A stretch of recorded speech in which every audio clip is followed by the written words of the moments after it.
Entertainment Soldier here, and I'm back to talk about Star Trek Lower Decks, Season 3, Episode 3, and my thoughts on this episode. I want to start off the video by saying Happy Star Trek Day. We are going to find out a few things in the next coming days about what's the future of Star Trek. It looks bad. I mean, I've seen a few things. So I should come out with some videos about Star Trek Day on Sunday, hopefully. If anything really comes out that's worth talking about. But let's talk about the episode. It was boring, it was dull, and kind of pointless. It was very forgettable. I mean, nothing really happened. Oh, well, something did happen. We found out a particular character is gay, or bi, or whatever. And, listen, you know who it is. If you've not watched this episode, but, listen, when I say character's gay in the episode, you know who it is. You know. But this episode, it was just dull and it was boring, and I didn't give a shit. I mean, how this show gets another season after this, and yet we still have to wait for the Orville. We still have to wait until that's announced. My God, there is no justice in this world, is there?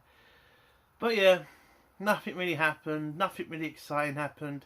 Did it break any Star Trek canon? No, not really. Well, no, not really. Yeah, nothing really happened. It was a dull episode, pointless episode.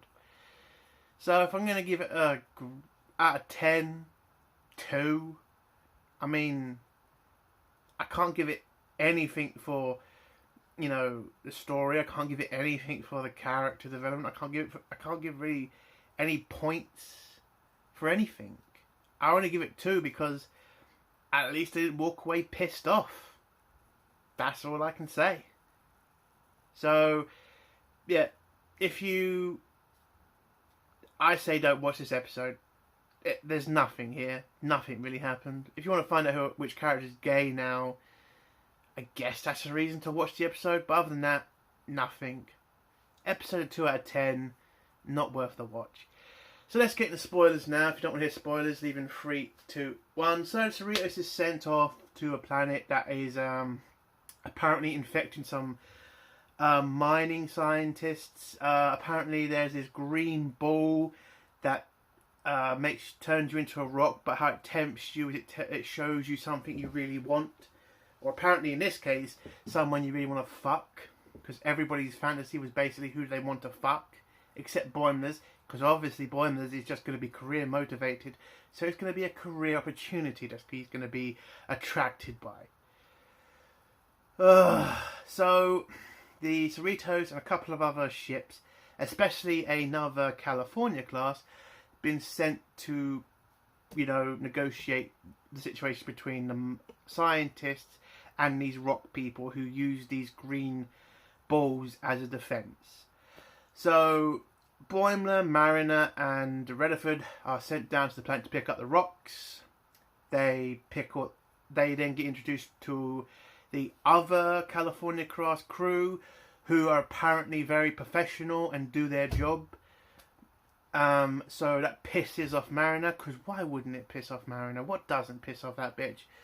So she tells Rutherford and Boimler they need to work harder to beat the professional away team, because Mariner's just pissed off there's a professional team.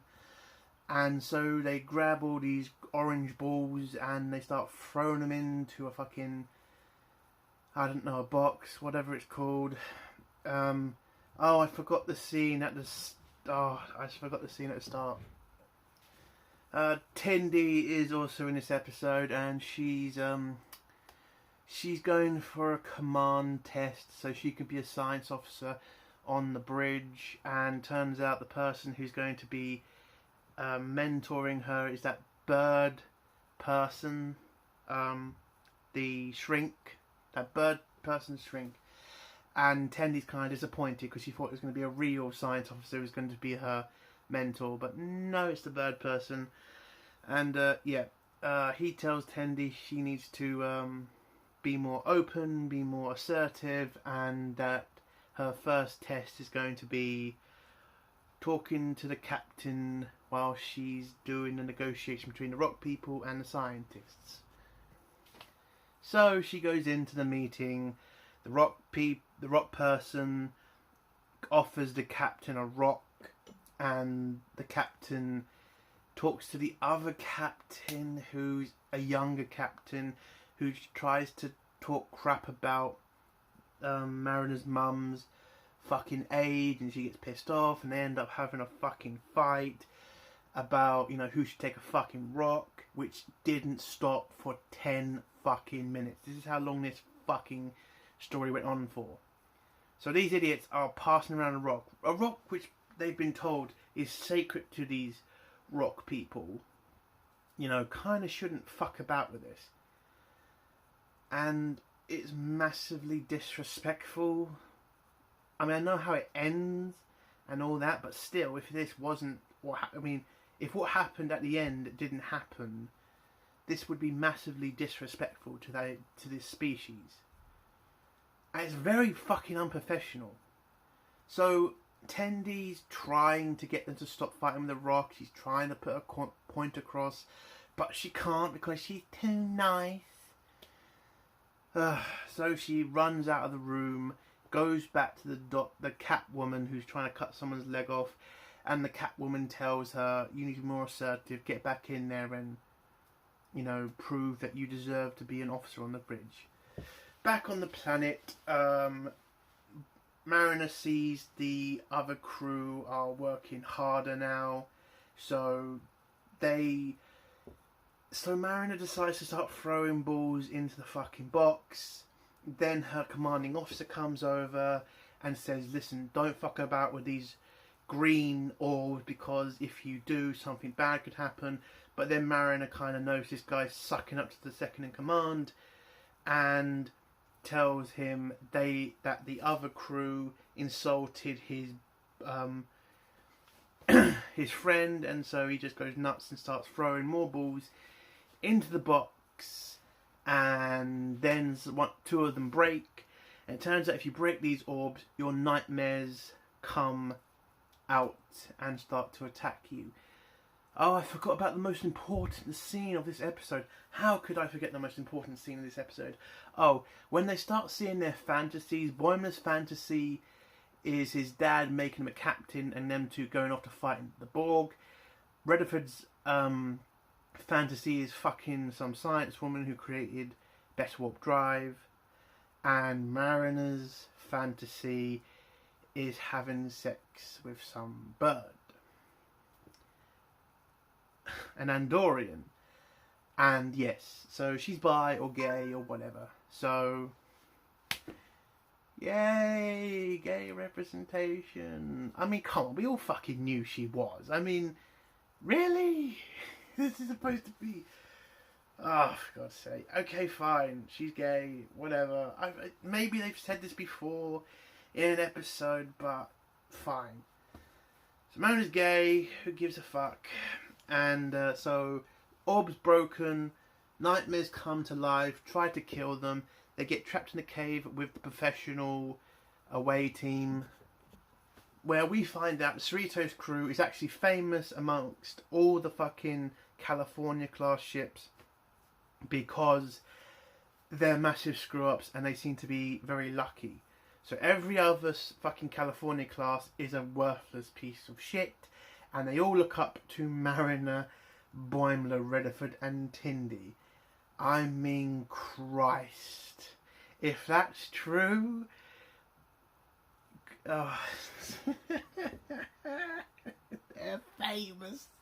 They're famous as the Enterprise to the fucking California ship crews. Oh, God. It turns out the only reason these crewmen were being so professional was to impress Mariner and Boimler and Redford. And it's just like, are you fucking serious? Are you fine? I mean, just fine.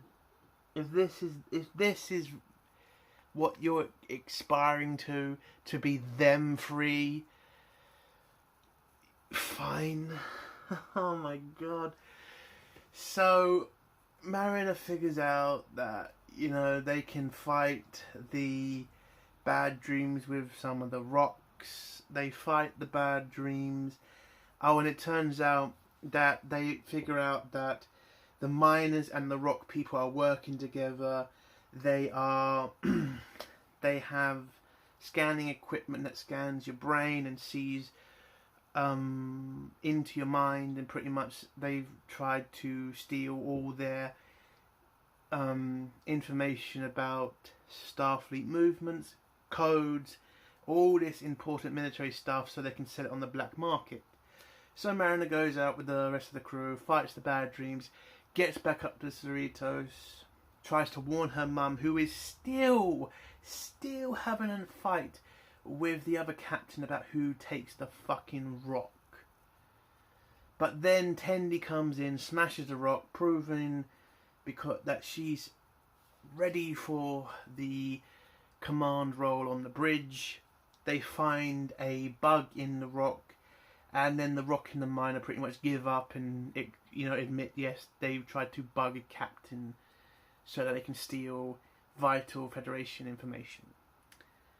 And the episode ends with Mariner and the crew pretty much, I don't know, having a celebration about the fact all California-class ships love Mariner, Boimler, Tendi, and Rutherford. And that's it.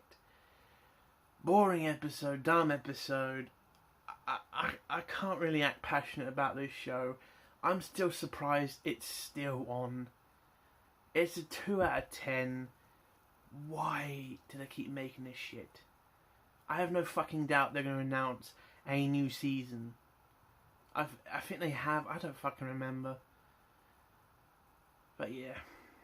That's the end of my review. I'm so not more upbeat. It's just, how can you be about Lower fucking Decks? It is such a fucking... It's so fucking annoying. This show will get another season, but we still have to wait for the Orville. We are still waiting, and it has been 4 or 5 weeks since the Orville ended. And this piece of shit will keep going. Fucking hell. That's depressing. And that's the end of my review. If you like this review, give it a like. If you dislike this review, give it a dislike. And if you like my content, do forget about subscribing. Entertainment World Soldier. Bye.